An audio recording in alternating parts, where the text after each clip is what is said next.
जय हिंद दोस्तों। आज़ादी की बात हो और नेताजी सुभाष चंद्र बोस का जिक्र ना हो, ऐसा भला हो सकता है क्या? सुभाष चंद्र बोस केवल एक इंसान का नाम नहीं, बल्कि नाम है उस वीर का जिनकी रगों में केवल देशभक्ति का खून बहता था। बोस भारत माँ के उन वीर सपूतों में से एक हैं जिनका कर्ज आज़ाद भारतवासी कभी नहीं चुका सकते। अपनी मातृभूमि को गुलामी की जंजीर से आज़ाद कराने के लिए खुशी खुशी अपना लहू बहाने वाले इस लाल के बारे में आइए आज जानते हैं विस्तार से। नेताजी सुभाष चंद्र का जन्म 23 जनवरी 1897 को उड़ीसा के कटक शहर में हुआ था और आज है उनका जन्म दिवस। उनके पिता का नाम जानकीनाथ बोस और मां का नाम प्रभावती था। जानकीनाथ बोस कटक शहर के मशहूर वकील थे। बोस चूंकि एक संभ्रांत परिवार से थे, इसलिए इन्हें अच्छी शिक्षा मिली। इन्होंने कलकत्ता के स्कॉटिश चर्च कॉलेज से फिलॉसफी में ग्रेजुएशन की डिग्री हासिल की और 1919 में वे भारतीय प्रशासनिक सेवा की तैयारी के लिए, जिसे उस समय आईसीएस कहते थे, इंग्लैंड चले गए। 2020 में उन्होंने प्रशासनिक सेवा में आवेदन किया और इस एग्जाम में चौथा स्थान हासिल किया।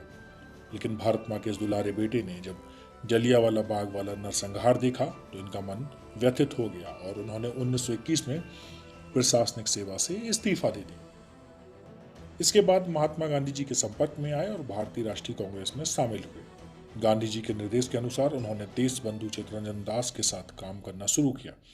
1928 में जब साइमन कमीशन आया तब कांग्रेस ने इसका विरोध किया। 1928 में कांग्रेस का वार्षिक अधिवेशन मोतीलाल नेहरू की अध्यक्षता में कोलकाता में हुआ। उस दौरान गांधी जी पूर्ण स्वराज की मांग से सहमत नहीं थे। वहीं सुभाष और जवाहरलाल नेहरू को पूर्ण स्वराज की मांग से पीछे हटना मंजूर नहीं था। अंत में यह तय किया गया कि अंग्रेज सरकार को डोमिनियन स्टेटस देने के लिए 1 साल का वक्त दिया जाए। अगर 1 साल में अंग्रेज सरकार ने यह मांग पूरी नहीं की तो कांग्रेस पूर्ण स्वराज की मांग करेगी। परंतु अंग्रेज सरकार ने यह मांग पूरी नहीं की, इसलिए 1930 में जब कांग्रेस का वार्षिक अधिवेशन जवाहरलाल नेहरू की अध्यक्षता में लाहौर में हुआ तो वहां तय किया गया कि 26 जनवरी का दिन स्वतंत्रता दिवस के रूप में मनाया जाएगा।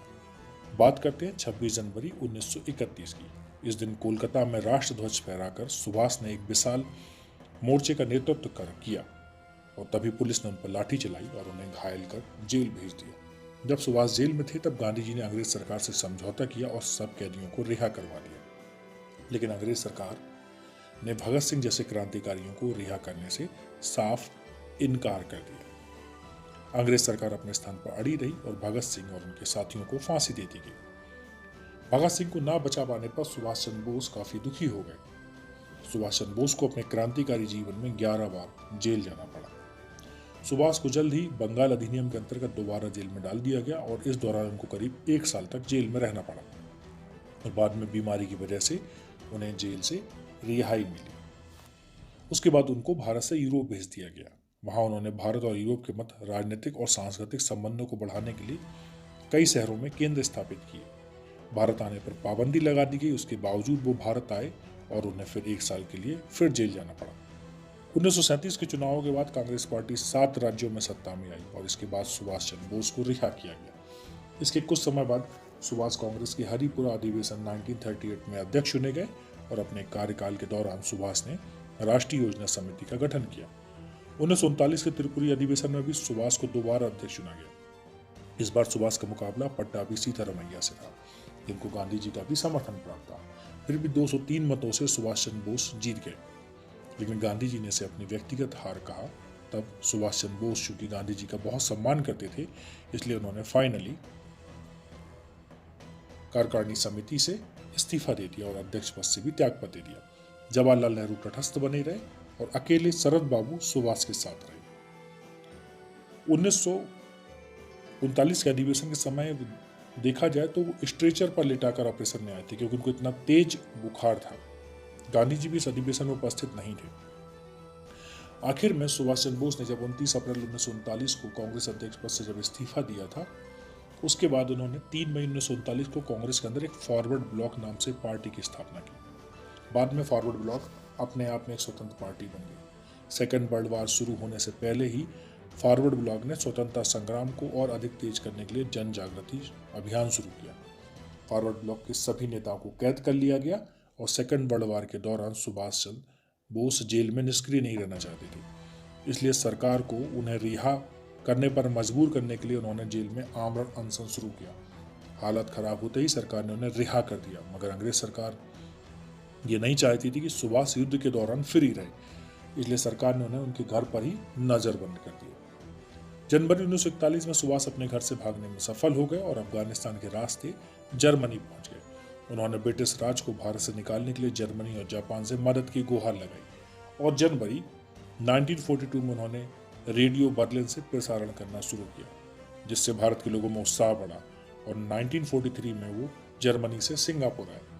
पूर्वी एशिया पहुंचकर उन्होंने रास बिहारी बोस से स्वतंत्रता आंदोलन की कमान ली और आज़ाद हिंद फौज का गठन किया और नारा दिया कि तुम मुझे खून दो, मैं तुम्हें आज़ादी दूंगा। इसके बाद सुभाष जी को नेताजी कहा जाने लगा। सेकेंड वर्ल्ड वॉर के समय ही आज़ाद हिंद फौज ने जापानी सेना के सहयोग से भारत पर आक्रमण किया। अपनी फौज को प्रेरित करने के लिए नेताजी ने दिल्ली चलो का नारा दिया। दोनों फौजों ने अंग्रेजों से अंडमान और निकोबार द्वीप जीत लिया। यह द्वीप आरजी हुकूमत आज़ाद हिंद के अनुशासन में रहे। नेताजी ने इन द्वीपों को शहीद द्वीप और स्वराज द्वीप का नया नाम दिया। दोनों फौजों ने मिलकर इम्फाल और कोहिमा पर आक्रमण किया, लेकिन बाद में अंग्रेजों का पलड़ा भारी पड़ा और दोनों फौजों को पीछे हटना पड़ा।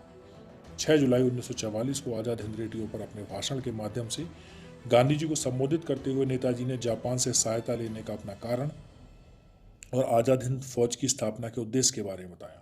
इस भाषण के दौरान नेताजी ने गांधी जी को राष्ट्रपिता कहा, तभी गांधी जी ने भी उन्हें नेताजी कहा।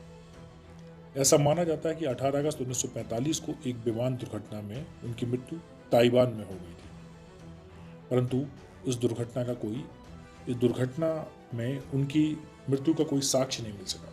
इसलिए सुभाष चंद्र जी की मृत्यु आज भी एक विवाद का विषय है और भारतीय इतिहास का सबसे बड़ा संशय भी है। उम्मीद करते हैं सुभाष चंद्र बोस को हमारी ये जो श्रद्धांजलि थी आज की, उसको हमने उनकी बायोग्राफी के माध्यम से आपको बताया। तो सुभाष चंद्र बोस को हमारी तरफ से और भारत के सभी व्यक्तियों की तरफ से भावभीनी श्रद्धांजलि। और सुभाष चंद्र बोस हमेशा हमारे दिलों में अमर रहेंगे। जब तक भारत का नाम रहेगा, तब तक सुभाष चंद्र बोस जैसे वीरों का भी नाम रहेगा और ये नाम हमेशा सदियों तक प्रज्वलित होता रहेगा। नमस्कार, जय हिंद।